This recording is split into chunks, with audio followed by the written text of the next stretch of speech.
Welcome back, ladies and gentlemen. This is going to be another how-to. This time we're going to talk about aiming, because it's something that a lot of people struggle with. They don't know exactly where to aim every single time.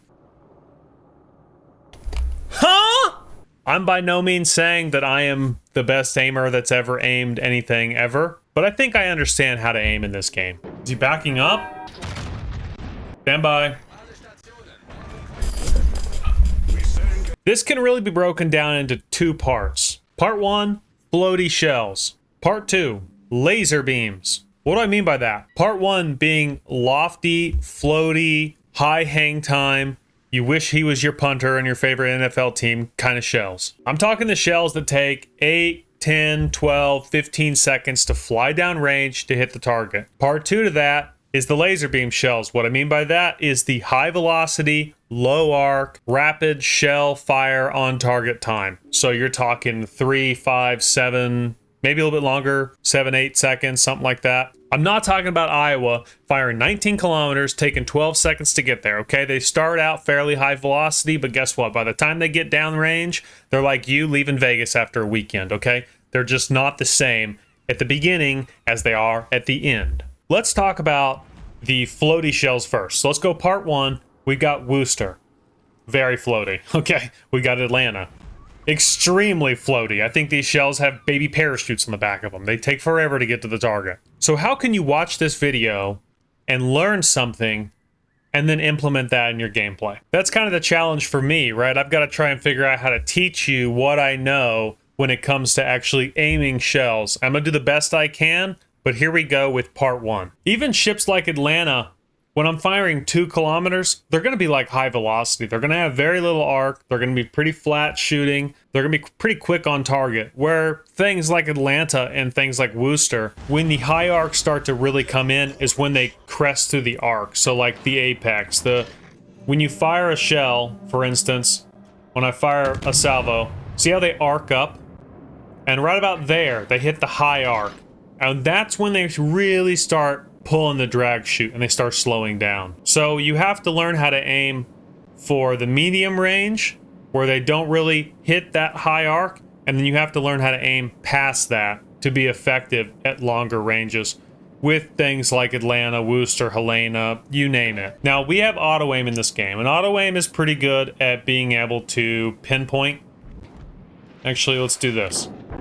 So I'm going to aim down here. I'm aiming at 8 kilometers, he's 8.2. So I'm aiming short because I know these shells are going to take a while to get there. And boom, look, we nail him with 6. So I'm actually aiming short of the target because I know that's where he's going to be by the time they actually get there. And that was even too far back, if you notice that salvo.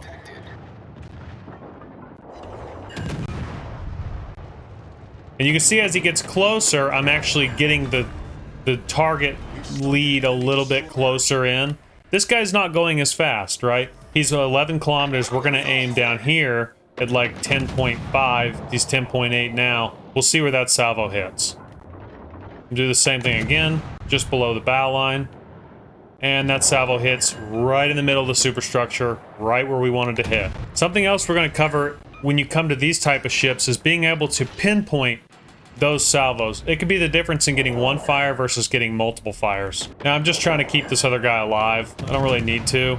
As you can see, I'm aiming right here at the anchor pretty much, because by the time he gets a little bit closer, he's driving at me, those shells hit just above the anchor. They hit right on the deck line, which is exactly where I'm wanting to aim on this. Now let's get individual fires. This guy's a lot closer now, so it's not going to be near as extreme. The mid fire is already taken. Let's go for the bow fire. So we're going to aim down low, and we're going to try and get the lead just right where we can hit the bow. See, we got some shell contact on the bow there. Hitting the bow again. We're still aiming low. We're not aiming quite as low because he's turning. Right? He's not coming directly at us. He's coming kind of quartering towards us. Something like that. Give me that bow fire just for the video. Oh, that's so many hits on the bow. You really can't ask for any better. We're hitting right well, that's a little too far back. How about right there? Let me get the fire. Someone already got the fire. Okay, Atlanta. Okay, we're back, and we're going to try this one more time. Kansas, very far away. We're going to take substantial lead, and we're going to cut the lead. So we're shooting for 12.5. He was 12.9 when I pulled the trigger. Let's see what happens there. So I aimed, you know, almost 0.4 kilometers short. The salvo's going to take a year to get there. It's finally getting there. And we nailed him. So there was 9 shells on target.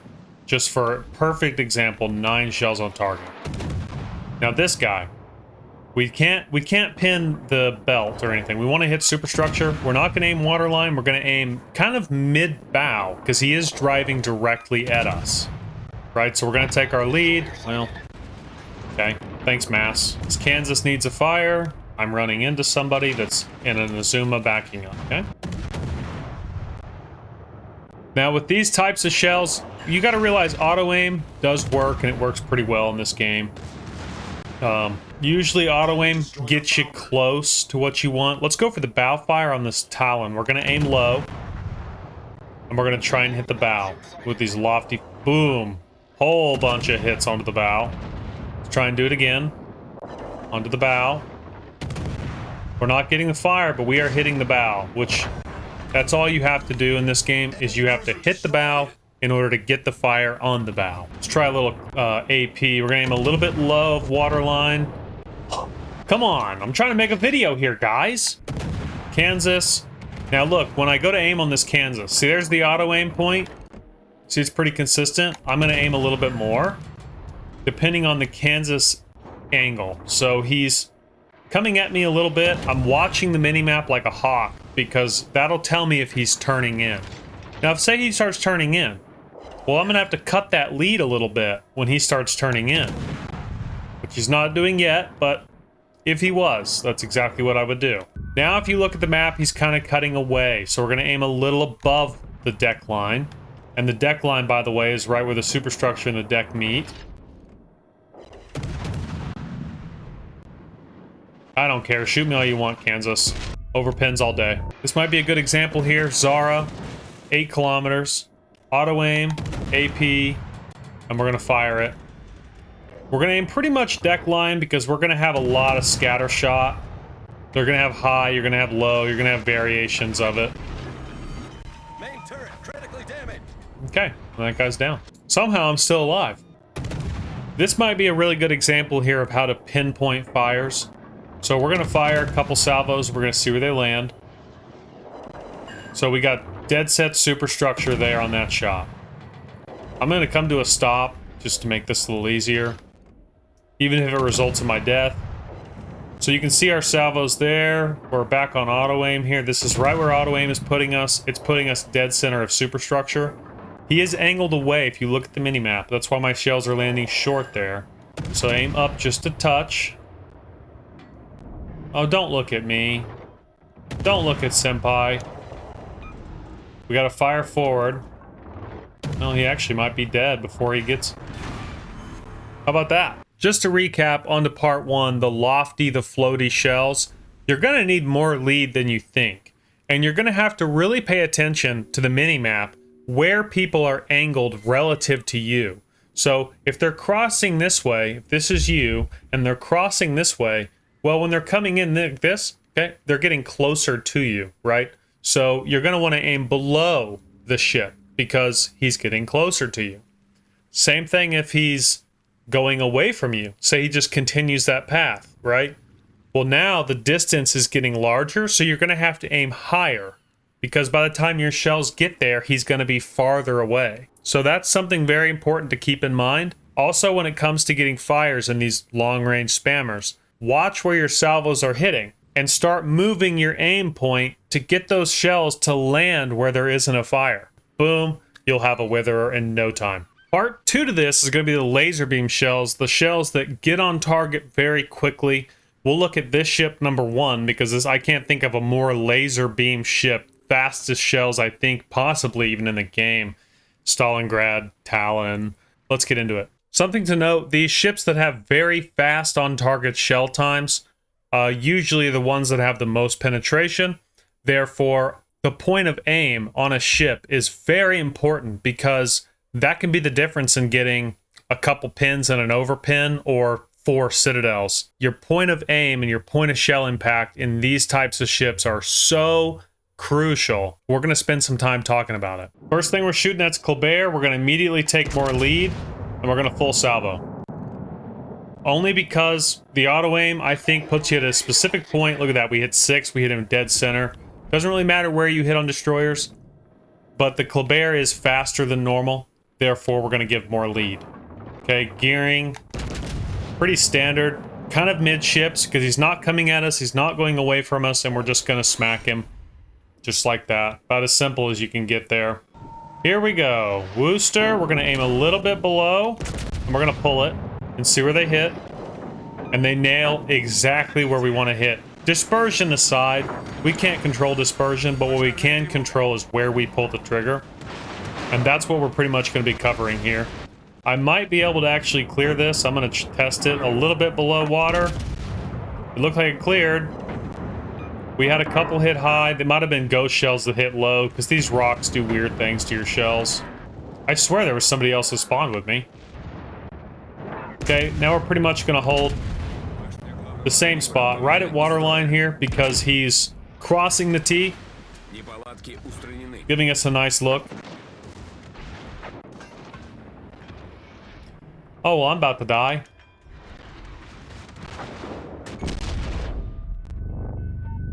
That's fun and engaging.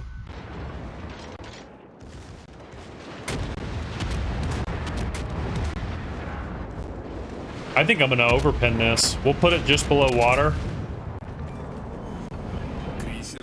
Okay, I thought I was gonna overpin that.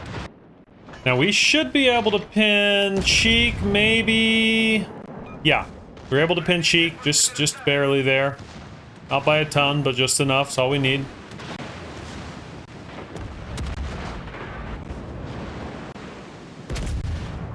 Back gun can sit. Wow. How did I live that? I only got a couple examples there. We'll load into another one, give you a couple more examples.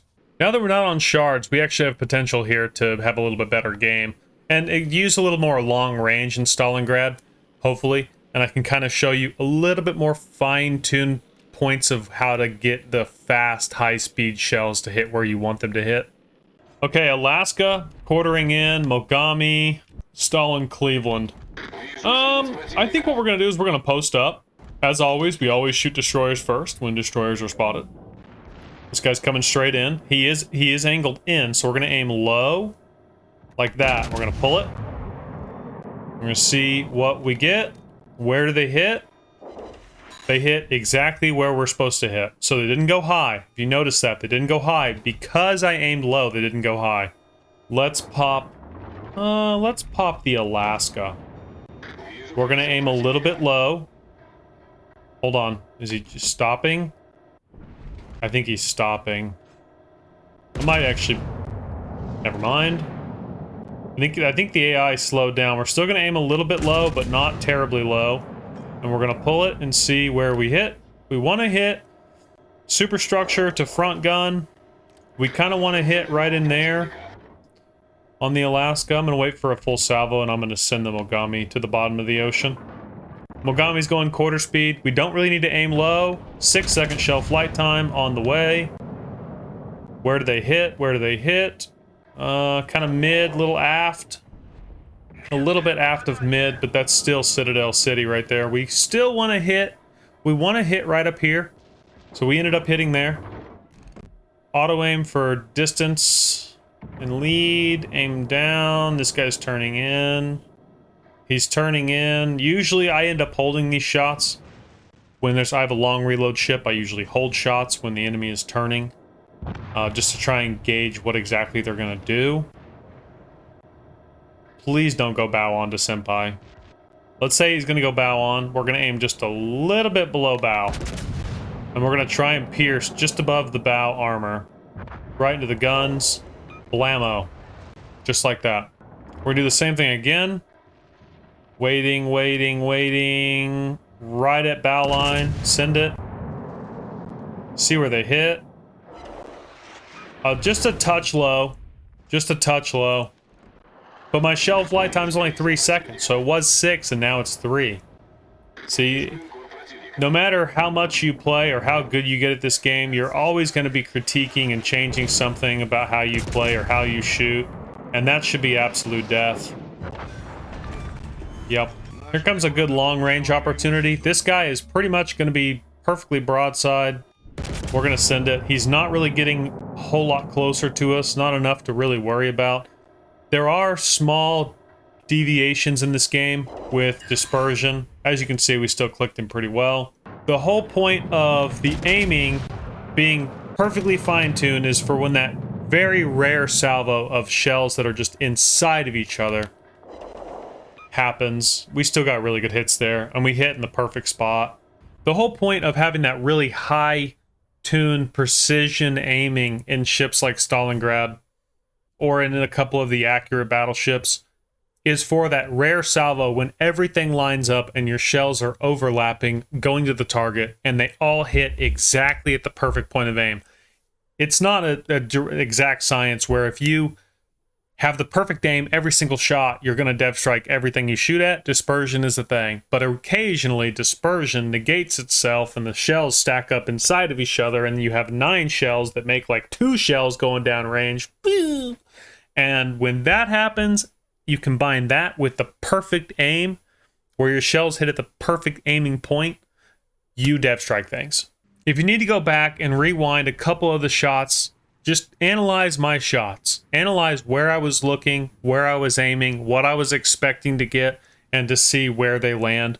If you have any questions about this, comment down below. I'll try and answer them. I'm sure other people will also answer if you're struggling, if you need help. Everyone can improve all the time. So don't think you're at the best level that you can possibly be. You can always get better. Or if you're at the bottom, you got a long ways to climb the ladder. Doesn't matter wherever you are. We're all here to learn. We're all here to get better. I will be making monthly how-to videos, cruisers, battleships, destroyers, how to aim, how to aircraft carrier, all that. I'm going to do it every month for probably the next foreseeable future. If you like this video, give it a like. Let me know in the comment section down below if you like this how to aim video or if it helped you whatsoever. If you're going to try some different things, if you try what I'm telling you and it works, come back to this video, comment, let me know. I'll heart that comment. Thanks for watching this how to aiming, and in the next one, see you guys there.